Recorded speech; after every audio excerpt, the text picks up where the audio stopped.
ଏହି 100ଟି ନୀତିବାଣୀ ମାନିଲେ ଆପଣଙ୍କ ଭାଗ୍ୟ ବଦଳି ଯିବ। ଅରଖ ଗଛ ଘର ପାଖରେ ରହିଲେ ଶୁଭ।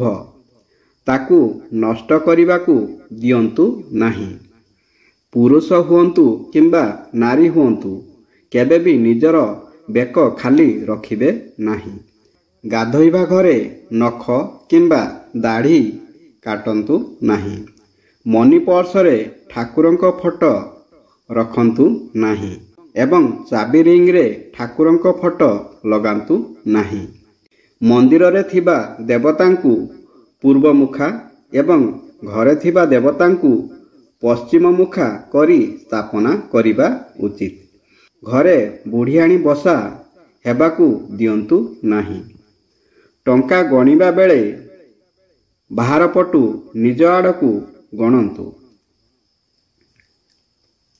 ଏବଂ ଟଙ୍କାରେ ଛେପ ମାରି କେବେ ଗଣନ୍ତୁ ନାହିଁ।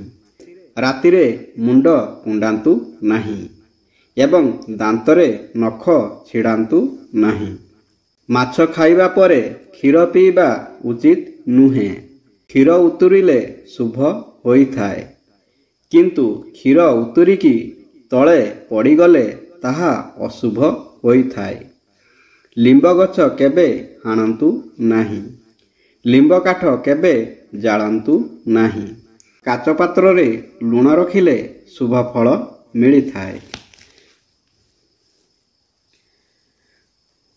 ଘର କୋଣରେ ଅଳିଆ ଜମା କରନ୍ତୁ ନାହିଁ ଏବଂ ବୁଢ଼ିଆଣୀ ବସା ଘର ଭିତରେ ରଖନ୍ତୁ ନାହିଁ। ନଡ଼ିଆରେ ବାହାରୁଥିବା ଗଜାକୁ ଖାଆନ୍ତୁ ନାହିଁ। ସୂର୍ଯ୍ୟାସ୍ତ ପରେ କାହାକୁ କ୍ଷୀର, ହଳଦୀ ଏବଂ ଝାଡ଼ୁ ଦିଅନ୍ତୁ ନାହିଁ। ଶୋଇବା ଖଟ ବା ପଲଙ୍କ ପାଖରେ ଜୋତା କିମ୍ବା ତେଲ ପାତ୍ର ରଖନ୍ତୁ ନାହିଁ। ଘରେ ଯଦି କଳା ପିମ୍ପୁଡ଼ି ଡିମ୍ବ ଧରି ବାହାରିଲେ ଶୁଭ ହୋଇଥାଏ। ନାଲି ପିମ୍ପୁଡ଼ି ବାହାରିଲେ ଅଶୁଭ ହୋଇଥାଏ। ଯାଆଁଳା କଦଳୀ ଶିବଲିଙ୍ଗରେ ଘର୍ଷଣ କଲେ ଶୁଭ ଫଳ ମିଳିଥାଏ। ସୁନାକୁ କେବେ ବାମ ହାତରେ ପିନ୍ଧନ୍ତୁ ନାହିଁ ଏବଂ ସୁନାକୁ ଲାଲ କିମ୍ବା ହଳଦିଆ କପଡ଼ାରେ ଗୁଡ଼ାଇ ରଖିଲେ ଶୁଭ ହୋଇଥାଏ। ହରଡ଼ ଡାଲି ସହିତ ଦହି ଖାଆନ୍ତୁ ନାହିଁ। ବ୍ଲଡ଼ ପ୍ରେସର ହାଇ ହେବାର ସମ୍ଭାବନା ଥାଏ। ବାପା ମାଙ୍କ ପାଖରେ କେବେ ମିଛ କୁହନ୍ତୁ ନାହିଁ। କୌଣସି ଗୁରୁତ୍ୱପୂର୍ଣ୍ଣ ସତ କଥା ନିଜର ସ୍ତ୍ରୀକୁ କୁହନ୍ତୁ ନାହିଁ। ତୁଳସୀ ଗଛ ଶୁଖିଗଲେ ଅଶୁଭ ଲକ୍ଷଣ ହୋଇଥାଏ। ତୁଳସୀ ଗଛର ବୃଦ୍ଧି ହେଲେ ଶୁଭ ଲକ୍ଷଣ ହୋଇଥାଏ। ଠାକୁର ଘରେ ଗୋଟିଏ ଶଙ୍ଖ ନ ରଖି 2ଟି ଶଙ୍ଖ ରଖିଲେ ଅନେକ ଉନ୍ନତି ହୋଇଥାଏ। ଜୋତା ଚୋରି ହେଲେ ଶୁଭ ହୋଇଥାଏ। ଶନିବାରରେ ଚମଡ଼ା ଜୋତା ଚୋରି ହେଲେ ଅଧିକ ଶୁଭ ହୋଇଥାଏ ଏବଂ ମନ୍ଦିର ପାଖରୁ ଜୋତା ଚୋରି ହେଲେ ବହୁତ ଶୁଭ ହୋଇଥାଏ। ଅମାବାସ୍ୟା ଦିନ ଘର ସଫା କରି ଅଦରକାରୀ ଜିନିଷକୁ ଫୋପାଡ଼ି ଦେବା ଉଚିତ। କେବେ ଅଇଁଠା ଛାଡ଼ନ୍ତୁ ନାହିଁ କିମ୍ବା ଅଇଁଠାକୁ ସାଇତି ରଖନ୍ତୁ ନାହିଁ। ଏହା କଲେ ମା ଲକ୍ଷ୍ମୀଙ୍କର ଦୟା ମିଳିବ ନାହିଁ। 5ଟି ସ୍ଥାନକୁ ଜୋତା ପିନ୍ଧିଯିବା ଉଚିତ ନୁହେଁ, ଯଥା ରୋଷେଇ ଘର, ଧନ ରଖିବା ସ୍ଥାନ, ଭଣ୍ଡାର ଘର, ମନ୍ଦିର ଏବଂ ତୀର୍ଥ ସ୍ଥାନ। ବଜାର ହେଉ ବା ବିଦେଶରୁ ଘରକୁ ଫେରିବା ସମୟରେ କିଛି ନା କିଛି ସାମଗ୍ରୀ ନେଇକି ଆସନ୍ତୁ। ଏହାଦ୍ୱାରା ମଙ୍ଗଳଙ୍କ ଶୁଭ ଦୃଷ୍ଟି ପଡ଼ିଥାଏ। ଭୂମି ଉପରେ ଆସନ ପାରି ବସିକି ଖାଇଲେ ମଙ୍ଗଳ ହୋଇଥାଏ। ସକାଳୁ ଉଠିବା ପରେ ଅଧୁଆ ମୁହଁରେ 1 ଗ୍ଲାସ ପାଣି ପିଇବା ଉଚିତ। ମିଛ କହିବା ମହାପାପ, କିନ୍ତୁ ଯେଉଁ ମିଛ ଦ୍ୱାରା ଅନ୍ୟର ମଙ୍ଗଳ ହୁଏ ତାହା ପାପ ନୁହେଁ, ପୁଣ୍ୟ ଅଟେ। ଘର ସାମ୍ନାରେ ପଥର ଜମା କରି ରଖନ୍ତୁ ନାହିଁ। କଣ୍ଟା ରଖନ୍ତୁ ଏବଂ କ୍ଷୀର ବାହାରୁଥିବା ଗଛ ରଖନ୍ତୁ ନାହିଁ। ଛୋଟ ପିଲା ଚମକୁଥିଲେ ଶୁକ୍ରବାର ଦିନ ଗାଈର ଲାଞ୍ଜରେ ଝାଡ଼ିଲେ ଚମକିବା ଦୂର ହୁଏ। ପଶ୍ଚିମ ଦିଗକୁ ମୁହଁ କରି ଅସ୍ୱସ୍ଥ ଗଛ ମୂଳରେ ଜଳ ଦେଲେ ଶୁଭ ଫଳ ମିଳିଥାଏ। ତକିଆ ତଳେ ବହି ଏବଂ ମୁଣ୍ଡ ପାଖରେ ମନି ପର୍ସ ରଖନ୍ତୁ ନାହିଁ। ଜନ୍ମ, ମାସ, ଦିନ ଏବଂ ନକ୍ଷତ୍ରରେ ପୁଅ ଝିଅଙ୍କର ବିବାହ କରିବା ଉଚିତ ନୁହେଁ। ଭାତ ପରସିବା ପରେ ହାଣ୍ଡିକୁ ପୂରା ଖାଲି କରିବା ଉଚିତ ନୁହେଁ ଏବଂ ରୁଟି ପରସିବା ପରେ ରୁଟି ରଖୁଥିବା ଜାଗାକୁ ଖାଲି କରିବା ଉଚିତ ନୁହେଁ। ଭଲ କାମ କରି ଖରାପ ଦଶା ଭୋଗ କରୁଥିବା ବ୍ୟକ୍ତି ବେଦ ଜାଣିଥିବା ବ୍ରାହ୍ମଣଙ୍କୁ ସୁନାଦାନ କଲେ ଶୁଭ ଫଳ ମିଳିଥାଏ। ମଙ୍ଗଳବାର ଦିନ ଟଙ୍କା କରଜ କରନ୍ତୁ ନାହିଁ, କିନ୍ତୁ କରଜ ଟଙ୍କା ସୁଝିଲେ ମଙ୍ଗଳ ହୋଇଥାଏ। ଖାଦ୍ୟ ଖାଇବା ବେଳେ ଲୁଣ କେବେ ଭୂଇଁରେ ପକାଇବେ ନାହିଁ କିମ୍ବା ହାତରେ ଲାଗିଥିବା ଲୁଣକୁ କେବେ ନିଜ ବସ୍ତ୍ରରେ ପୋଛିବେ ନାହିଁ। ଗୋଦ୍ରେଜ କିମ୍ବା ଆଲମାରିର କବାଟ ସବୁବେଳେ ବନ୍ଦ ରଖିବା ଉଚିତ। ଭଣଜାକୁ ନିଜ ଘରେ ରଖିଲେ ମଙ୍ଗଳ ହୁଏ, କିନ୍ତୁ ମାମୁଁକୁ ରଖିଲେ ବିପରୀତ ହୁଏ। ରାତିରେ ଶୋଇବା ବେଳେ ମୁଣ୍ଡ ପାଖରେ ଦଉଡ଼ି କିମ୍ବା ଲୁଣ ପାତ୍ର ରଖନ୍ତୁ ନାହିଁ। ଘରର ଦକ୍ଷିଣ କାନ୍ଥରେ ଘଣ୍ଟା ରଖନ୍ତୁ ନାହିଁ। ଅଚଳ ଘଣ୍ଟା ଘରେ ରଖନ୍ତୁ ନାହିଁ ଏବଂ ଘଣ୍ଟାର ସମୟ ଆଗକୁ ରଖନ୍ତୁ। ଗୋଟିଏ ହାତ ଉଠାଇ ଭଗବାନ କିମ୍ବା ମଣିଷ କାହାରିକୁ ନମସ୍କାର କରିବା ଉଚିତ ନୁହେଁ। ହାତ ଯୋଡ଼ି ନମସ୍କାର କରନ୍ତୁ କିମ୍ବା ଯଦି ହ୍ୟାଣ୍ଡେଲ ଧରିଛନ୍ତି ତେବେ ମୁଣ୍ଡ ତଳକୁ କରି ନମସ୍କାର କରନ୍ତୁ। ଖାଇସାରିବା ପରେ ହାତର ପଛପଟକୁ ଚାଟନ୍ତୁ ନାହିଁ, ଆଗପଟକୁ ଚାଟନ୍ତୁ। ଘର ଭିତରେ ନଖ କାଟନ୍ତୁ ନାହିଁ। ନଖ କାଟିବା ବେଳେ ବାରଣ୍ଡା କିମ୍ବା ବାହାରେ ନଖ କାଟନ୍ତୁ। କେବଳ ଠାକୁର ଘର ଛଡ଼ା ଅନ୍ୟ ଘରେ ମହାଭାରତ ବହି ବା ମହାଭାରତ ଯୁଦ୍ଧର ଫଟୋ ରଖନ୍ତୁ ନାହିଁ। ପ୍ରତ୍ୟେକ ମାସରେ ଗୋଟିଏ ଥର ଦ୍ୱିତୀୟା ଚନ୍ଦ୍ର ଦର୍ଶନ କରନ୍ତୁ, ଶୁଭ ଫଳ ମିଳିବ। ବାରମ୍ବାର ଧନହାନି ହେଉଥିଲେ ଯେକୌଣସି ବୁଧବାରରେ କିନ୍ନରମାନଙ୍କୁ ସବୁଜ ବସ୍ତ୍ରଦାନ କଲେ ଶୁଭ ଫଳ ମିଳିଥାଏ। ଘରେ ଝାଡ଼ୁକୁ କେବେ ଠିଆ କରି ରଖନ୍ତୁ ନାହିଁ ଏବଂ ଝାଡ଼ୁରେ କେବେ ଗୋଡ଼ ମାରନ୍ତୁ ନାହିଁ। ଏହାଦ୍ୱାରା ଅଶାନ୍ତି ସୃଷ୍ଟି ହୋଇଥାଏ। ଯଦି ରୋଷେଇ ଘର କଳା ପଡ଼ିଯାଏ କିମ୍ବା ରୋଷେଇ ଘର କାନ୍ଥ ଫାଟିଯାଇଥାଏ ତେବେ ତୁରନ୍ତ ଠିକ୍ କରିଦେବା ଉଚିତ, କାରଣ ଏହା ଅଶାନ୍ତି ସୃଷ୍ଟି କରିଥାଏ। ସବୁବେଳେ ପୂଜାସ୍ଥଳ ସଫାସୁତୁରା ରଖନ୍ତୁ।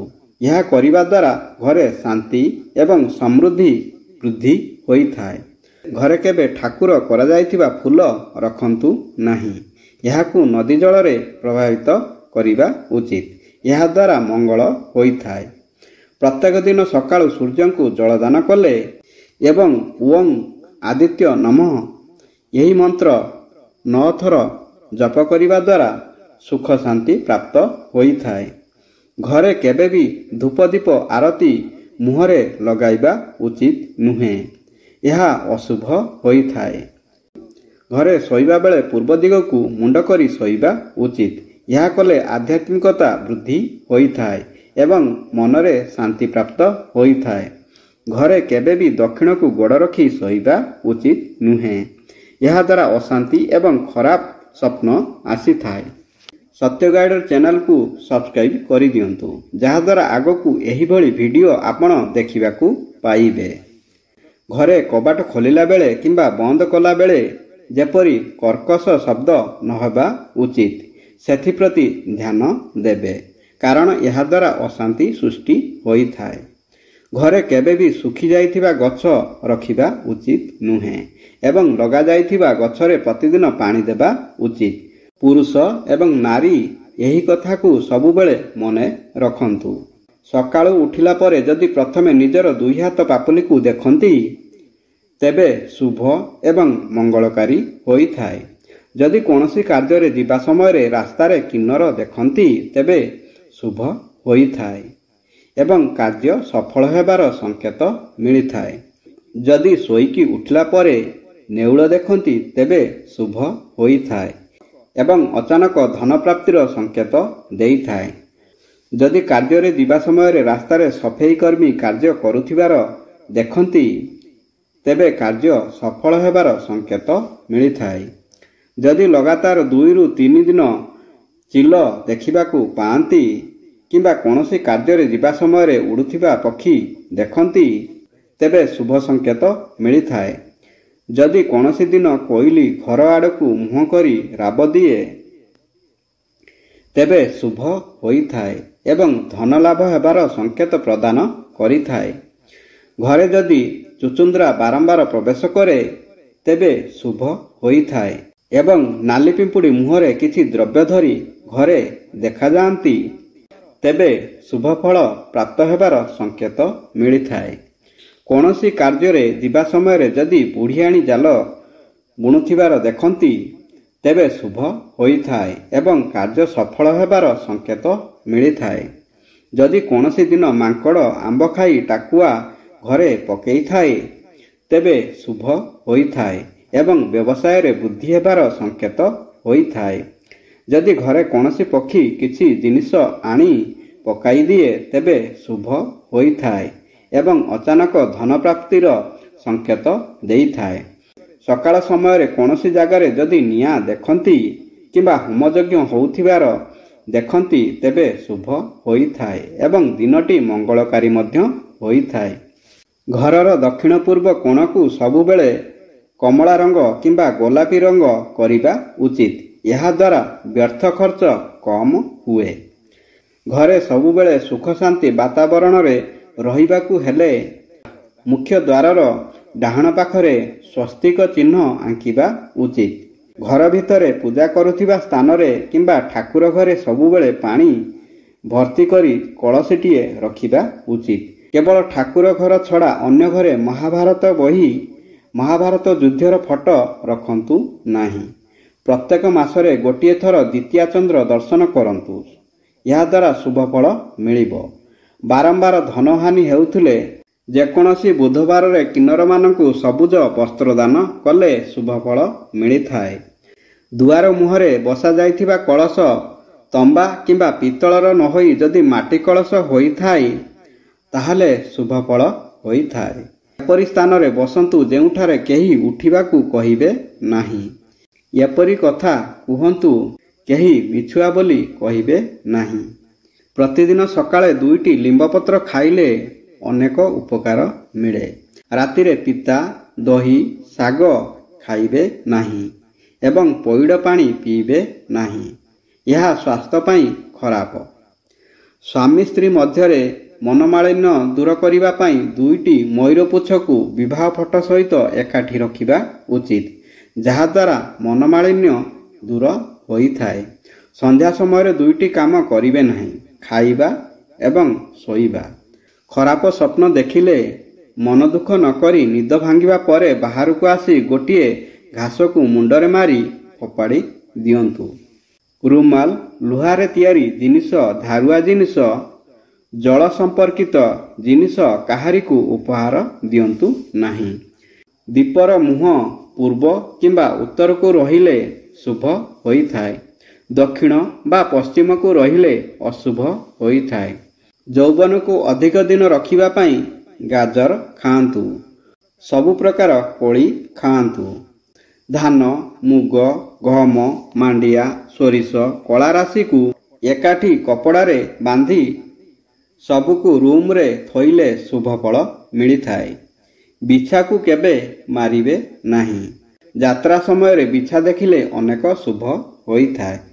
ଯଦି ଘରେ ବିଛା ଦେଖନ୍ତି ତେବେ 8 ଦିନ ମଧ୍ୟରେ ମନସ୍କାମନା ପୂର୍ଣ୍ଣ ହେବ। ସୂର୍ଯ୍ୟ ପୂଜା ସମୟରେ ବେଲପତ୍ର ଏବଂ ଟଗର ଫୁଲ ବ୍ୟବହାର କରନ୍ତୁ ନାହିଁ।